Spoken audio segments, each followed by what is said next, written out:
some days I do wake up and I just kind of feel like I don't want to be a nurse anymore. Nobody else, nobody else, nobody else, nobody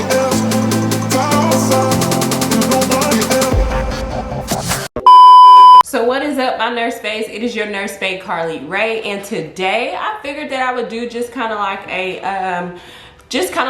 impromptu get ready with me and just talk about a few things that I'm struggling with as a nurse. Just kind of come to you guys and gals just freely, and just also give advice and some things that I'm struggling with as a nurse. So if you guys are interested, then just go ahead and keep on watching. I know this is like a different angle, and I'm sorry if there's like a slight echo, but I am in my home office and my camera setup is a little bit different.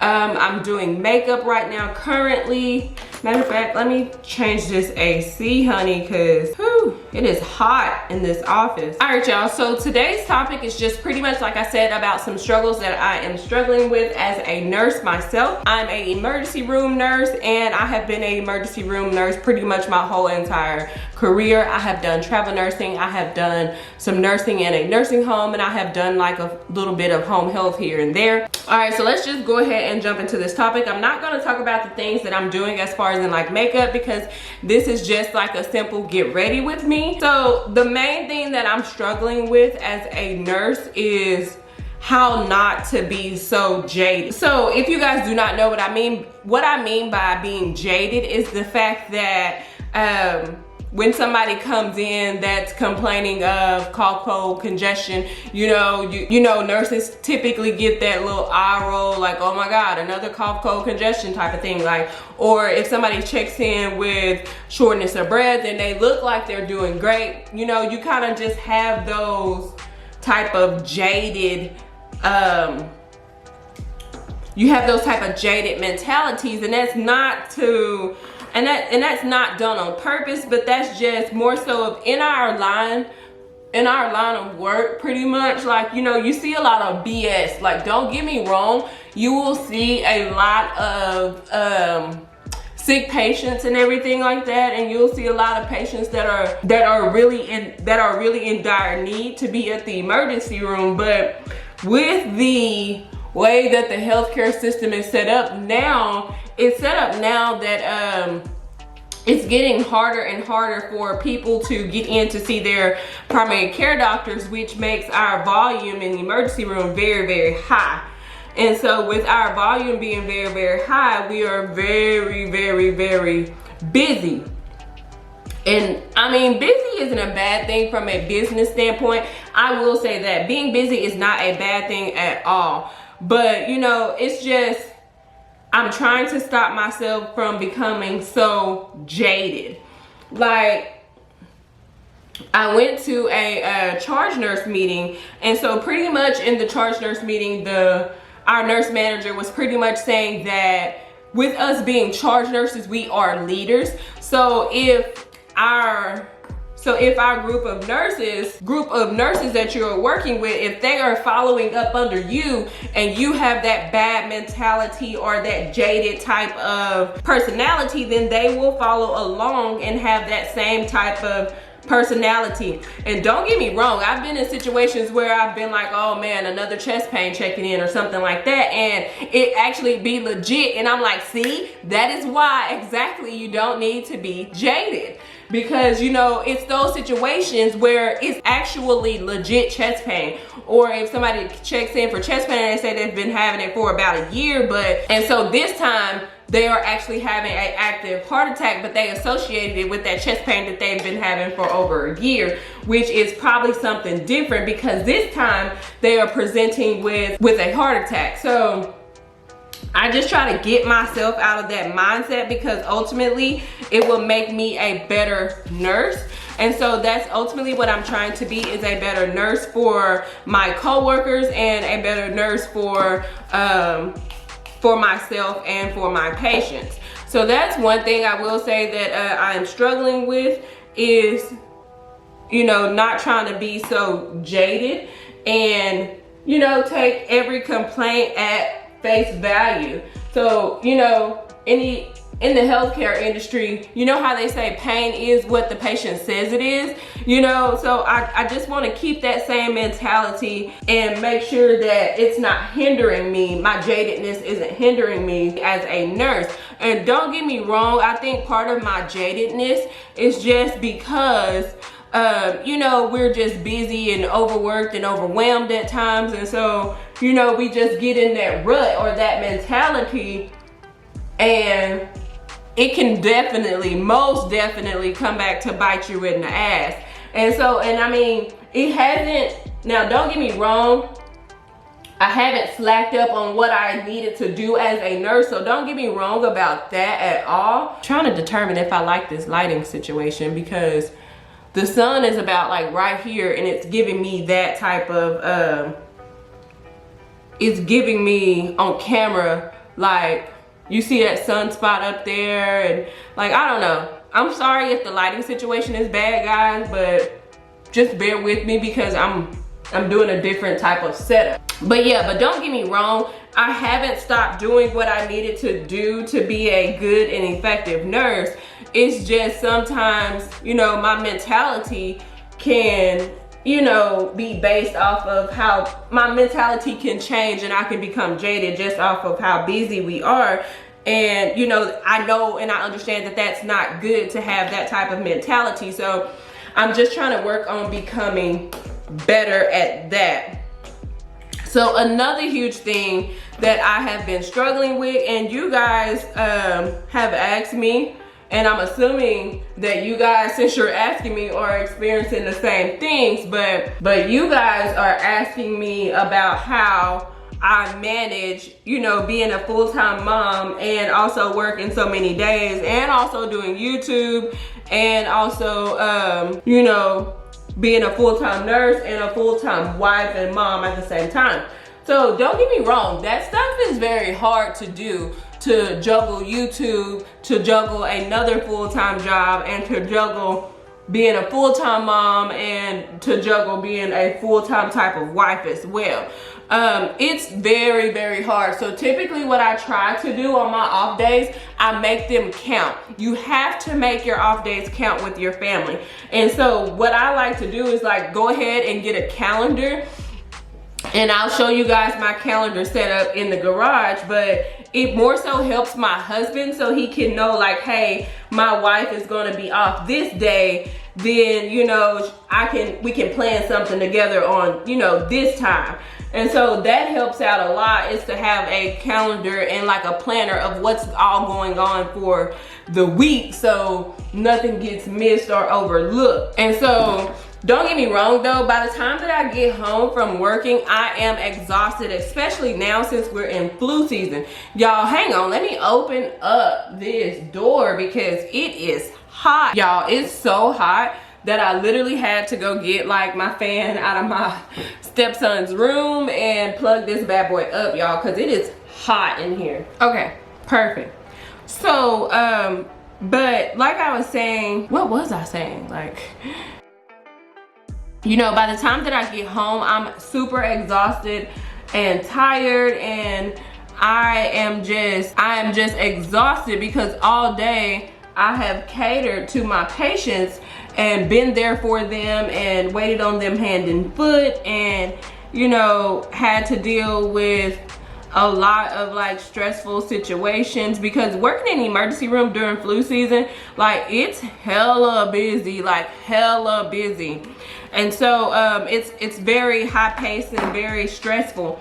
So by the time that I get home, you know, I'm exhausted. So what I like to is to hurry up, go take my shower, and mind you, I mostly work a 6 to 6 shift, meaning that I go in at 6 a.m. and I get off at 6 p.m., which helps me out a lot, but sometimes I do work 7 a.m. to 7 p.m. And so what I typically like to do is just kind of rush home and go ahead and take my shower and make sure I have my stuff already laid out for the next day, because that helps me in the morning times.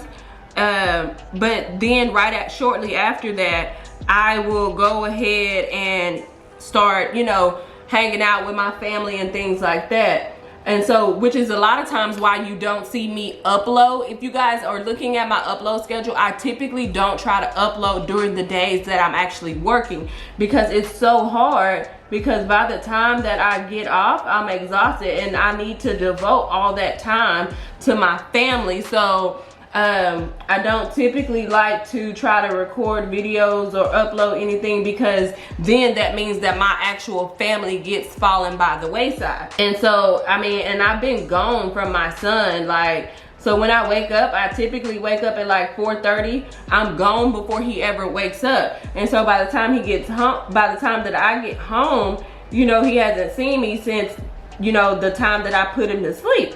So he's, you know, excited to see me and things like that. So I make sure, and like I said, I make it a point that I don't record videos during that time, because I have to have a family life, because as a nurse working 12-hour shifts, that's very taxing on your family and as well as your body. So I just have to make sure I devote time to my family and to myself to kind of repair my body for the very next day. And so, but yeah, so whenever I get off, I just like to go ahead and spend all that time with my family. And I say about the last hour or two before bedtime, I will go ahead and answer emails and stuff like that. And if you guys noticed as well, when I'm on my 8-day stretch, I don't typically get back to all of my comments like I could, because I'm just so exhausted and tired, and by the time that 4:30 hits in the morning, I'm back up. But yeah, so I just want you guys to understand that like, as far as in being a mom and things like that, you will have like mom guilt for being gone away from your kid all day long, but at the same time, you got to understand that you're providing for your kid. You're providing a way for him, so never feel bad for providing a way for your child. But yeah, now I'm not, another thing I will say that I struggle with is sometimes when I get home, I'm so exhausted and so mentally and physically drained that I need some time to myself. So what I'm struggling with and trying to find myself getting better at is being, you know how I'm always there for my patients? I need to physically be there for my family like I was at work for my patients. Like, I feel like I have no patience sometimes when it comes to my 3-year-old who is in the terrible threes right now. And I feel like I have no patience whenever it comes for, like, you know, small things that may go awry at home, you know, with my family. So I feel like I just need to work better on my patience with my children, because by the time that I get home, I'm just really exhausted and I'm a little bit snappy. Whereas sometimes I don't have to snap, you know, and the only reason why I'm snappy is because I'm kind of tired. And so my husband, I will say, that helps take off a bunch of load of that for me. But on the days that he has to work and it's just me, oh ho ho ho, talk about I'm very stressed, like, type of thing. But what I do to help combat that, if it's just me, I make for sure everybody stays on a schedule. So if I got home at 6, then I would make for sure that once I got home and got done doing everything that I need to do, say it's about 7:20, and so at about 9:30 is when I implement everybody's bedtimes. And so so back at like 9:30, they're back in the bed. You get what I'm saying? So I still get to spend that time, that little bit of time with my kid, and then at the same time I get to go to bed at a decent hour, and my children get to go to bed at a decent hour. But like I said, if Cordell is here, he a lot of times will always have dinner cooked for me, and the kids will already be bathed and homework already be done and things like that. So it helps out a lot to have a partner in crime to help you. Like 100%, it helps out tremendously. And I can't thank my husband enough for being the great father that he is, because he most definitely takes off a lot of the load for me. But yeah, that's one thing I struggle with, is because I find myself being able to be so patient with my patients, and then when it comes to home time, I'm just kind of snappy with my husband and my kids, and I'm just, you know, but it's all just due to a lack of me just being exhausted. So, and you know, at the end of the day, it's just me being tired and exhausted as to the reason why I'm just kind of snappy. So, you know, I just try to refrain from being so snappy. I will say that. But yeah, don't ever allow yourself to feel like bad for, you know, having to work long hours. Now, don't get me wrong, I wish as a nurse we had better hours. I mean, who wouldn't want to work 8 hours a day? But as an emergency room nurse, having to work 12 hours is, you know, it's standard. And so I can't really do nothing about it, and I can't change it. Now, do I wish that, you know, things were different? Yeah, hell yeah I do. But, you know, right now that's neither here nor there, and I can't change it. So I just have to make do with it, and we make do with it. And that is where I will say, you know, it honestly takes a village to raise a child. And, you know, if you got somebody there to help you, you know, make for sure that, you know, you ask for that help, because I'm pretty sure your family would be willing to help you if you did ask. So another thing that I find myself struggling with as a nurse is that, you know, some days I do wake up and I just kind of feel like,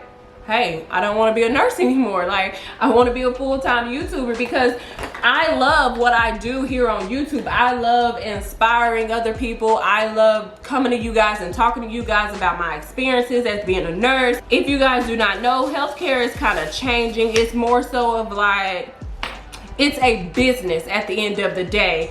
And everybody is more so worried about how can they get paid. Don't get me wrong, they still care about the health and well-being of our community and things like that. But I just see the huge differences.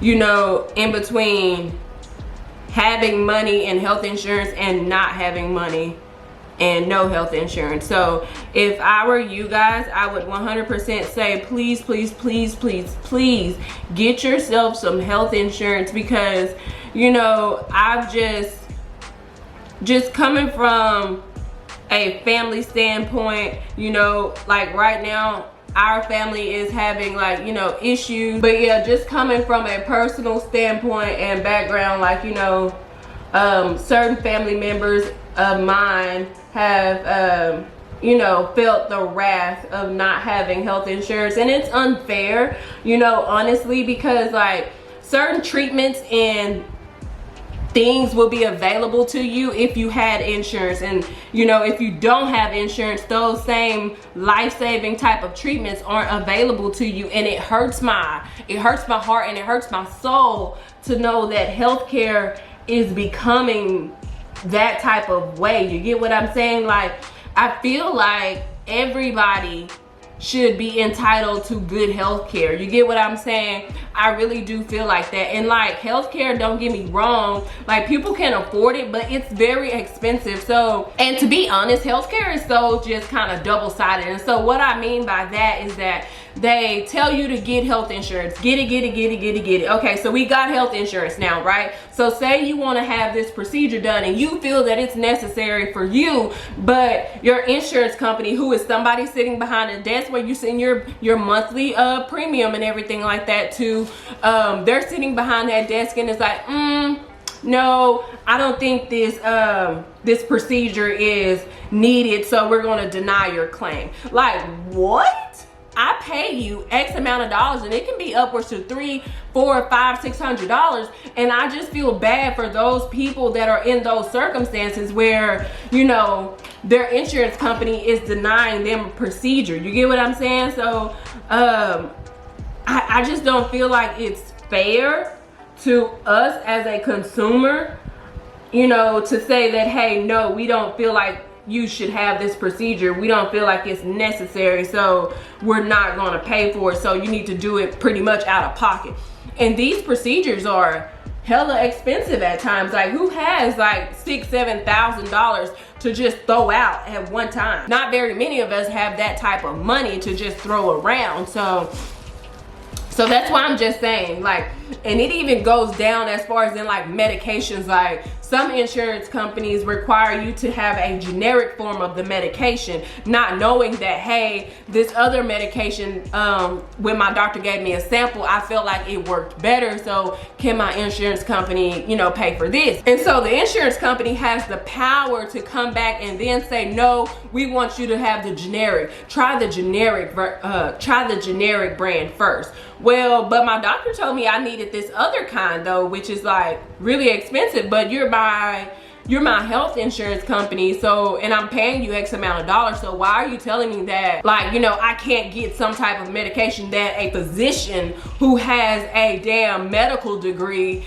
and everything like that, and pretty sure has lots of years up under his belt of training, tells me that I need this certain specific type of medication, but yet you, who probably has like a marketing type of background or doesn't even have a good health knowledge type of background, can tell me that we're gonna deny your claim for that better medication. Like, I just feel like it's just so double-sided at times, because I like, how can you tell somebody that's paying you money to cover them that, oh no, I'm not gonna cover certain parts of this? I just feel like it's so rude. I just really wish that us as a country could come up with a better type of, you know, plan or something, because right now I just feel like it's very ridiculous how things are just going and how it's set up and how the healthcare industry is really just changing and evolving, and how the insurance company is just a ripoff, honestly. Like, it's a total ripoff. Like, you need it, and you know, if you don't have it, people frown upon you, and they don't want to give you certain type of services that are, you know, that could save your life. And then when you do get it and you feel like, hey, I need this procedure, and your doctor tells you yes, and even writes you a letter and tells you yes, that, you know, I feel like you need this procedure for X, Y, and Z purposes, and the insurance company has the authority to come back and deny those type of claims. Like insurance companies, if you don't be careful, they'll even tell you that you can't go to certain places. And I feel like that's kind of messed up, because you can't sit up here and tell me that. Like, I feel like it's messed up for you to tell me that, oh, you can't go to this hospital because you're out of network. You're out of network if you go here, even though they have even though you may feel that they have better doctors over there, just because they're out of the health insurance company's network, that means that you're gonna have to pay out of pocket. And those out of pocket fees, y'all, are ridiculous, upwards to like $10,000. I just feel like they have stripped so much of our authority away, and yet they still want more money from us at times. And I'm just kind of like, that's kind of messed up. I seen a post one time that a girl that I used to work with, she needed to have her gallbladder removed, right? And so, you know, she was having like a real bad gallbladder attack, and she even worked for the hospital where she had her surgery done at, right? And so next thing she knows is that she got this huge bill in the mail, and it's from the company that she works for and the insurance that she has with them. And they basically have said that, oh, we're not gonna cover $6,000 of this type of procedure.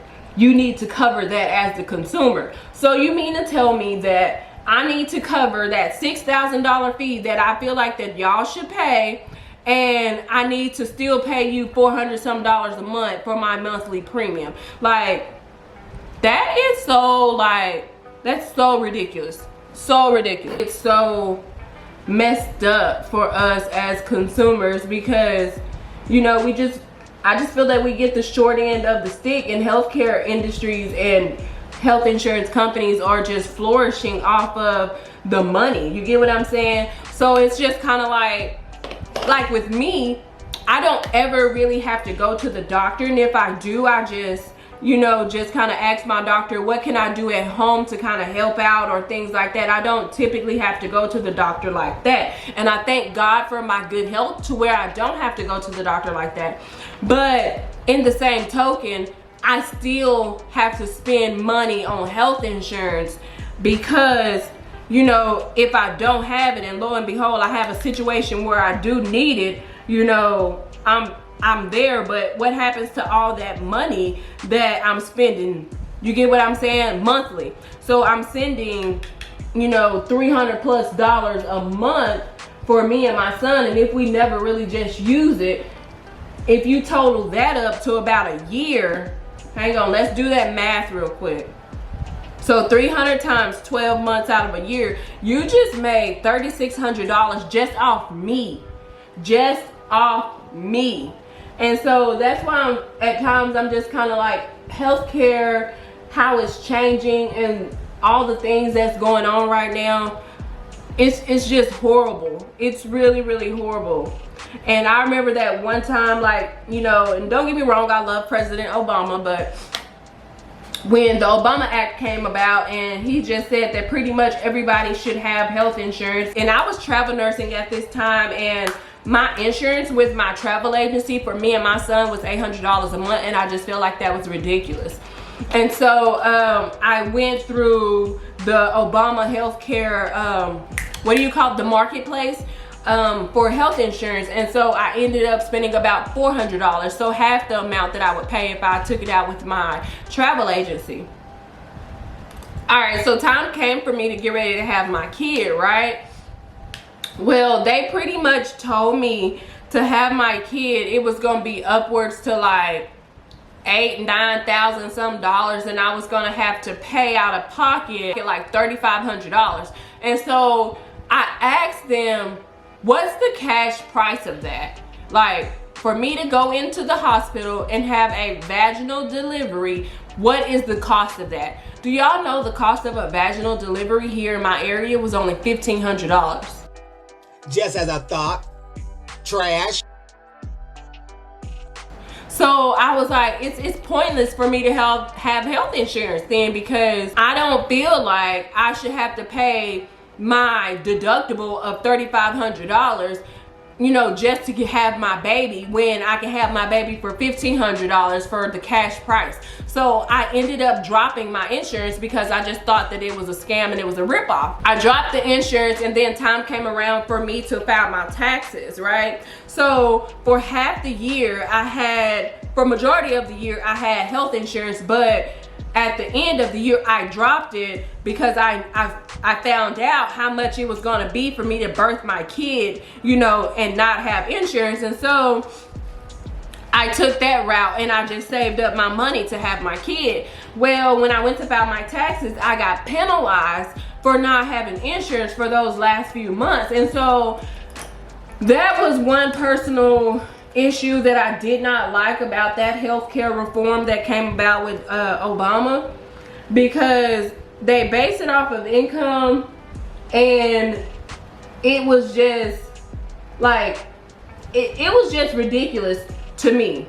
It was just really ridiculous. I just felt like at that time that, you know, if I'm sick and I need it, then of course I'll use it. But, you know, I don't know. It's just, I have mixed emotions when it comes to like healthcare and insurance, because, you know, I've seen my mom struggle with, you know, being misdiagnosed, but I've just seen, you know, my family type of issues that's been going on with like lack of having health insurance and things like that. And then on the other spectrum, me having insurance and me being in the healthcare industry, I see the down pits of actually having insurance. And so if you guys do not know, I've had a BBL.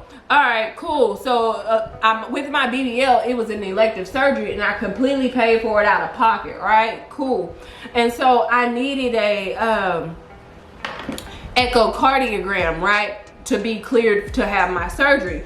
And so the echocardiogram with the insurance was going to charge me $3,000 to $4,000. And so without the insurance, guess how much it was? I bet you will never guess how much it was. And so the cash price was $665. I'm like, what? So they are upcharging the insurance company all this money for this procedure, and then the insurance company is like, well, since you need this procedure, we're gonna make you pay X amount of dollars, even though you pay us monthly. You know, so I just feel like it's a scam all the way around. So the doctor's offices get to charge more if you have insurance, and then the insurance company comes back and says, you almost got us. Got to be a little bit quicker than that.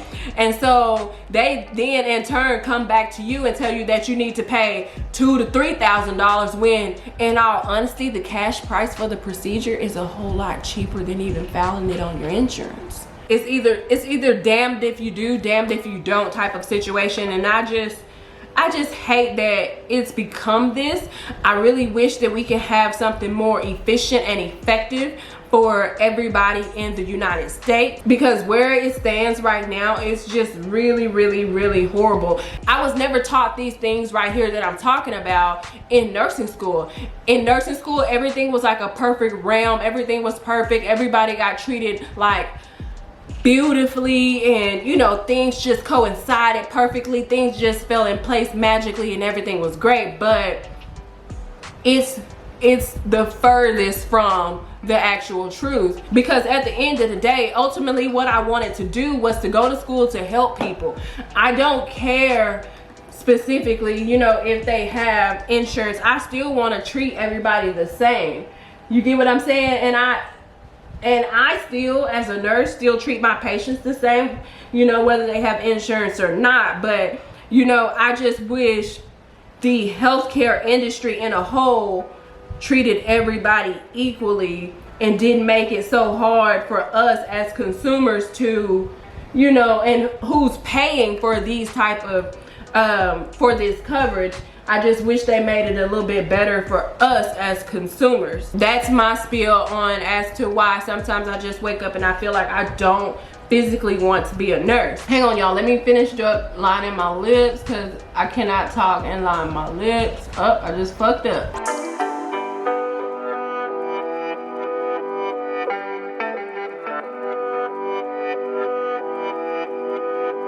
The very last thing that I find myself struggling with is, and I mean, it's gotten so much better, is how to manage, you know, how to manage the rude patients and their comments and things like that that they sometimes make. At this facility that I work at now, I'm not gonna lie, there is one employee in particular that is like, she's the GOAT of all bad situations. You get what I'm saying? So if there was ever a bad situation, we immediately go to her, and she helps us resolve those issues. So more so she's you know, like patient service recovery type of thing. And so with her being around me and the whole mentality at my facility that I work at now, it has helped me change my mentality towards nursing and, you know, my patients and things like that tremendously. And it has even helped me in my own personal life. It has helped me out a lot. So but at first I was having issues, like whenever like a patient would say something, like, you know, it's hard to restrain yourself when a patient actually and physically talks so bad to you. This facility that I work for now is freaking amazing, and I'm not even gonna front you. The way that they breed us over there, and I hate to say it like that, but the way that they teach us over there has tremendously changed my mindset when it comes to caring for my patients. It makes a huge difference over there, because I have more help and I have people over there that are very appreciative and nice and thankful for everything that we do, whereas my old facility that I left, the patients just did not have that mentality. The hospital had a bad rapport, and so all of that just kind of spilled over to the nurse, and it would get bad at times. And so at this facility that I work for, they actually have somebody there to help me with those type of situations. And it helps us all the way around to better care for our patients that may have those misunderstandings or, you know, difficulties, or, you know, maybe they're having a hard time or something like that, and their frustrations just so happen to overflow upon to you. And so, you know, this facility, like I said, just really helps me out a lot with that. So I have finished up my makeup, guys. Let me pull the camera back.